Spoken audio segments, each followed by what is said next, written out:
Bom, na verdade, isso que eu fiz para trajetórias retilíneas pode ser estendido para qualquer sistema unidimensional, mesmo que a trajetória não seja retilínea. Tá? E sistemas desse tipo, você pode dar exemplos, por exemplo, aqui você tem um barbante e aí você tem uma miçanga que você pode fazer andar sobre o barbante. O que é? Um sistema unidimensional do pescoço, no pescoço da Cristiane, né? Só que para ele ser unidimensional mesmo, o barbante tinha que ficar sempre com a forma fixa, né? Esse aqui também é um sistema unidimensional, se a trajetória for fixada, porque eu também posso escolher uma posição para chamar de origem, e aí sobre essa trajetória eu defino a posição através da distância até a origem. Em vez de chamar de x, que a gente está acostumado a chamar de x coisas que são retas, posso chamar isso aqui de S, a posição S, né? Então, eu também posso fazer um tratamento similar a esse que eu fiz agora para sistemas como esse, que estejam sujeitos à ação de forças conservativas. Evidente que para que o sistema permaneça sobre essa trajetória, é necessário que hajam forças sobre ele que não são necessariamente conservativas, ou então que são conservativas de maneira trivial, como a normal, né? Aqui, para que o sistema ande sobre essa trajetória, é necessário que sobre ele atuem forças que façam com que ele faça curvas, por exemplo. E essas forças que fazem com que ele faça curva são forças que são transversas à trajetória. Essas forças transversas à trajetória não realizam trabalho. Então, de fato, elas não interferem nessa análise da energia, por não realizarem trabalho. Essas forças são muitas vezes chamadas de forças de vínculo, porque são elas que obrigam o sistema a percorrer uma determinada trajetória, que vinculam o sistema a uma trajetória. Tratar forças de vínculo, você já fez isso no seu estudo de física elementar, né? Mas em casos mais gerais como esse, nós precisamos de ferramental um pouco mais sofisticado. E eu vou apresentar esse ferramental, fazer uma introdução a esse ferramental daqui a pouco. É o nosso capítulo 6, quando eu apresentar a formulação lagrangiana da mecânica. Essas forças de vínculo vão aparecer de forma mais natural na formulação lagrangiana. Portanto, aqui eu não vou falar sobre elas, não vou abordá-las, até porque, para o efeito daquilo que eu quero discutir, elas não interferem. Então, num caso como esse, eu também posso definir uma energia potencial agora associada a essa posição sobre a trajetória S. Isso aqui, outra vez, vai estar associado a uma força que também depende dessa posição. A relação entre elas é a mesma relação a qual você já está acostumado, ou seja, essa força, e detalhe, essa força aqui está se referindo apenas à parcela tangente, porque essa é a única que vai interferir no trabalho realizado sobre esse sistema. Isso aqui, outra vez, vai ser menos du/ds, como era no caso de uma trajetória retilínea. E outra vez aqui eu posso examinar o perfil da função u de s, determinar os pontos de equilíbrio, como nós fizemos no caso da trajetória retilínea, que são aqueles pontos nos quais du/ds é zero, né? Posso analisar a estabilidade desse sistema, isto é, determinar se esses pontos de mínimo são pontos de equilíbrio estável ou instável em função da segunda derivada, coisas desse tipo. Eu não vou explorar muito isso aqui, não, mas eu quero fazer um exemplozinho muito bacana com vocês de uso desse tipo de estratégia. Tá? E esse exemplo é um exemplo que às vezes não é muito fácil de descrever, portanto, aqui está a sua primeira aula experimental de mecânica. Eu vou colocar um cubo em cima do cilindro, tá bom? Você consegue imaginar se esse cubo consegue ficar em equilíbrio ou não? Consegue? Será que esse equilíbrio é estável ou instável? Instável, você garante que ele é instável. Vamos ver se é mesmo?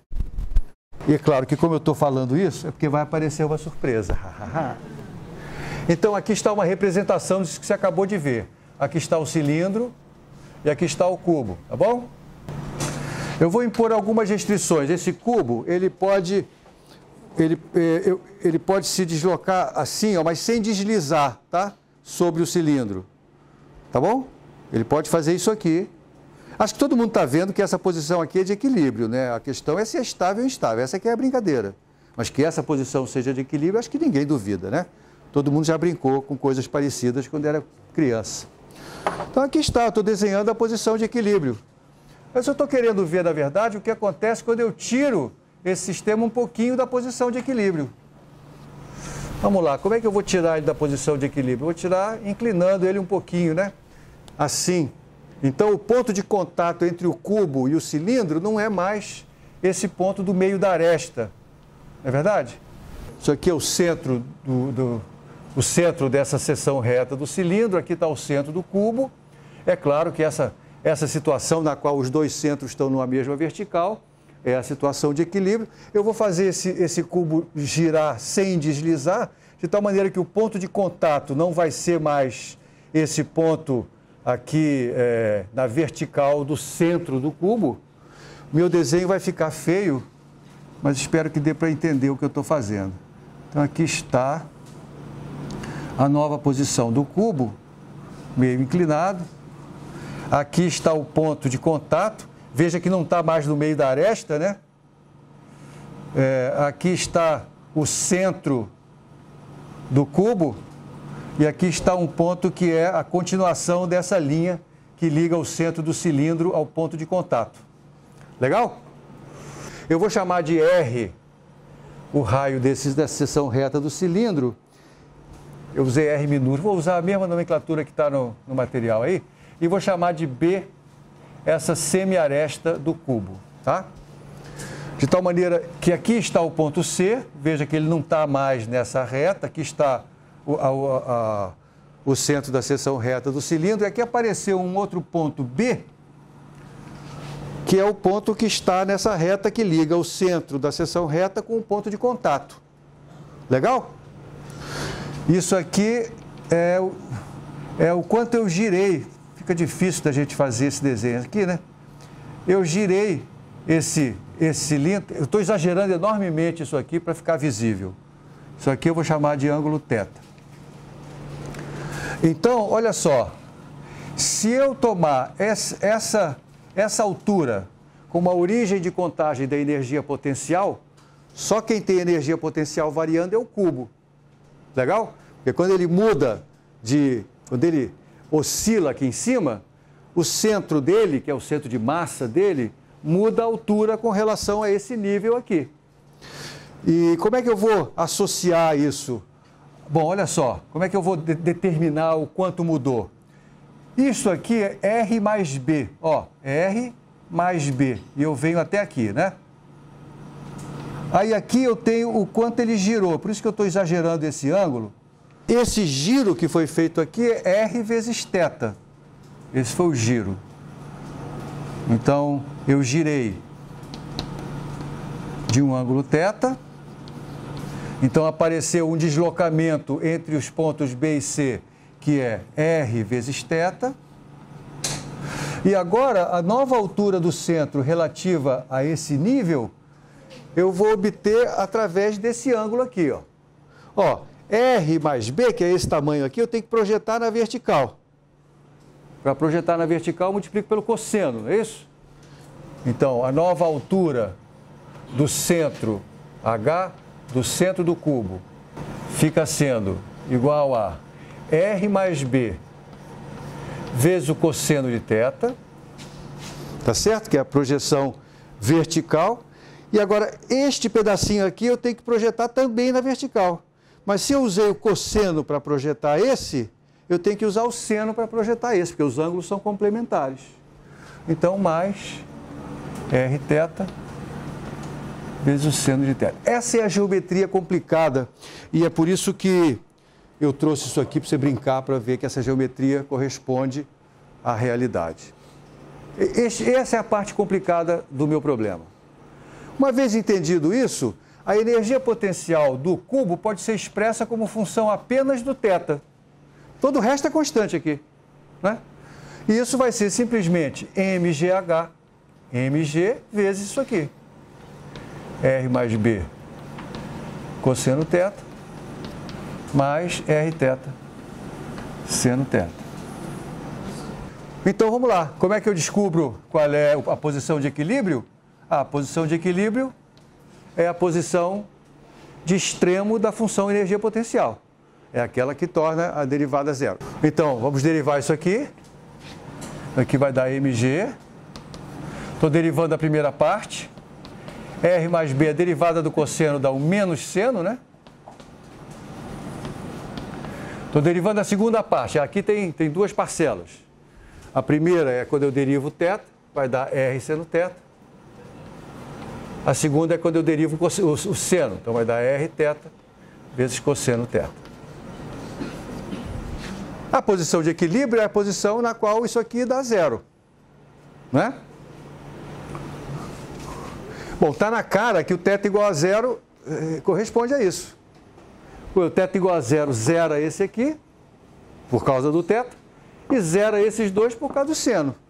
Legal? Então, isso aqui imediatamente, θ igual a zero, é a posição de equilíbrio. Mas isso todo mundo já sabia, não foi isso que nos motivou a tratar desse problema. O que nos motivou foi tentar descobrir se essa posição é estável ou não. Para isso eu tenho que tomar a derivada segunda e calcular a derivada segunda no θ igual a zero. Então vamos lá, mg, estou derivando a primeira parcela, estou derivando o seno, derivada do seno é o cosseno, já tem um sinal de menos ali, menos cosseno. Estou derivando essa parcela, vai dar outro cosseno. Estou derivando essa daqui, que vai desdobrar em duas. A primeira, R cosseno. A segunda, quando eu derivo o cosseno, mantendo o θ, que faz aparecer um sinal de menos. Aqui está a derivada segunda.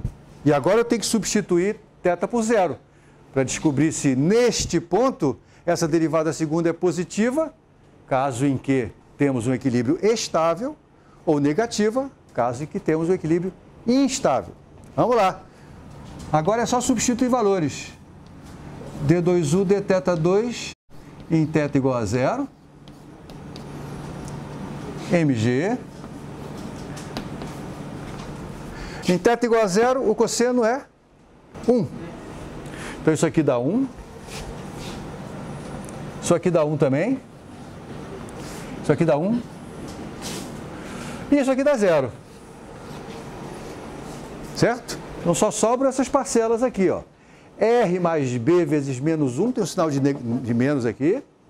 Mais R mais 2 R's. Certo? Então esses 2 R's com um R negativo vão deixar um R sobrando.